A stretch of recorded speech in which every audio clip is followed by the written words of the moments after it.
Hi, my name is Leah. I'm Edgar. I'm Abdullah. I'm true. My name's Gabriel. And this is the Biosphere 2 Controlled Systems Monitors project. The goal of this project is to build two prototype monitoring systems using Raspberry Pi mini computers and other inexpensive but research-grade components.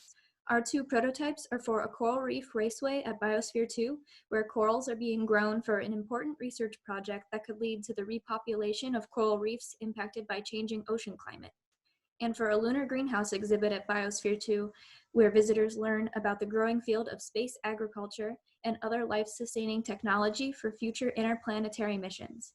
Close monitoring of system parameters is very important in both of these scenarios. Our prototypes demonstrate a versatile design which can be modified for various applications in research, education, and commercial production. Both the CRR monitoring system and LGH monitoring system share a number of features. They are both inexpensive, powered by Raspberry Pi, collect continuous data, are water resistant, have pH sensors, have temperature sensors, can be manually calibrated, are of research quality, and have an LED alert system. Unlike the LGH monitoring system, the CRR monitoring system monitors water quality, has a salinity sensor, an email alert system, a built-in LCD screen, a mouse, and a number pad. When designing the Coral Reef Raceway and the Lunar Greenhouse data collection systems, we wanted to focus on making the final product intuitive, user-friendly, robust, and safe. For the Coral Reef Raceway data system housing, we used a waterproof diving case to prevent potential water damage to the electrical equipment. Inside the case, the Raspberry Pi and breadboard are mounted to a removable acrylic base plate. Above the base plate, flush with the edge of the container, is another acrylic plate. The number pad has been set into the plate, and the remainder of the plate surface is used to operate the mouse. Mounted on the inside of the lid of the container, a 7-inch LCD screen will display the data collected. A third acrylic plate will be used to hold the LCD screen in place and hide all of the wiring. A heatsink will be installed in the back of the case to prevent overheating.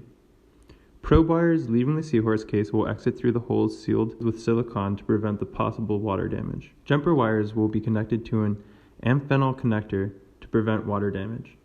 The lunar greenhouse system will have the same setup except without the number pad, LCD screen, or mouse. We went with this design because it is easy to assemble and disassemble, comparatively inexpensive to build, and simple to operate. Showing here is actual our prototype setup.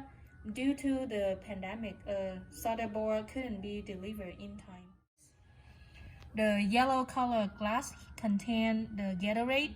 The second glass here contain the calibrated EC solution of 12,880. Video show 3 LED, 2 blinking red for EC and pH, 1 green for temperature. For demonstration purpose, I'm gonna change the temperature using body heat to show how the LED changed the status from green to yellow and red. When the LED changed to blinking red, the system will send out email notification to user. Eventually, when the LED go back to green, another email will be sent to users upon the normal state is restored. The video shows how data was collected and saved. The data file name had the date stamp of when the data was taken. So now if we move on to the GUI, we can see here the lunar greenhouse model. On the left side, we can see temperature, humidity, and CO2, as well as the lower and upper boundaries for them. These boundaries will be changeable, and we'll also be able to calibrate these with any of the sensors that have the ability to do so. These buttons on the sides will allow us to switch in between which graph we want to see. The graph is on the top right, which will display data over time, and on the bottom right, we can see our data's minimum, maximum, and average values for the last 24 hours. Will receive this complete assembly and associated completed circuits and sensors for both the raceway and greenhouse monitoring systems. We will also be providing our final report package, which includes all instructions, documents, design rationale, and an operational manual.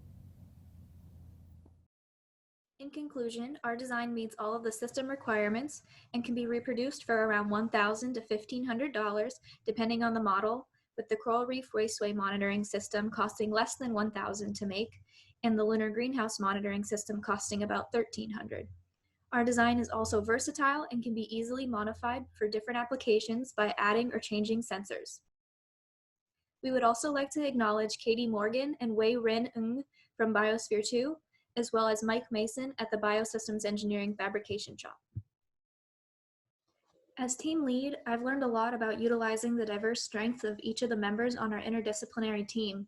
We learned that we could accomplish more by dividing and conquering.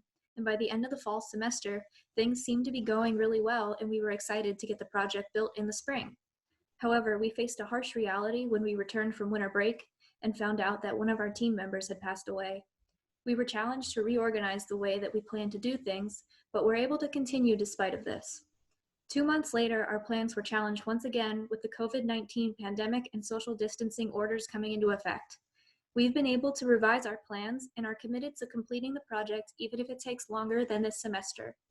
This experience has really challenged me to not give up, even though that may seem like the easy thing to do, because I know that seeing this project to completion will have a huge impact on my future career with potential product patenting and commercial production in sight. I would say I was pleasantly surprised to actually have a team that knows what they're doing. And that probably sounds a little bit negative, to be honest, but I'm sure that everyone recognizes the occasional horror stories of having to sort of carry their group members. Not everyone puts in their fair share of weight. Not everyone is contributing equally to the projects, but I've been happy to be working with this team. Everyone is putting in as much work as they can with the current course load that they have, and some even go above and beyond for it. So I've been pleasantly surprised to have these guys to work with. It was very interesting. This has been the first time for me working through a product development cycle, from requirements development and analysis to system design and verification. One of the things I enjoy was the application and merging of various knowledge that I have learned from engineering courses like circuit analysis and programming to science courses such as chemistry and biology. The other thing I liked was the exposure to new tools that I thought was very convenient and powerful for collaboration and communication. For example, Lucidchart made concept and model development a lot easier for our team. Ripple was another tool that have made it very efficient for us to develop software together as a team. This one is a problem that I don't think anyone could have really seen coming, and that was the COVID-19 pandemic. We're not recommended to be going out to even meet with our team members at this point. And so we've been doing our best in order to keep moving forward from there. We've been keeping in touch online. We've been passing parts off and going about our ways from there. We've been working online. We've been using Google Docs, anywhere that we can try to mitigate this impact. The biggest lesson I've taken away from this experience is how much can be accomplished when you have a good team, and that when there's a will, there's a way. Thank you.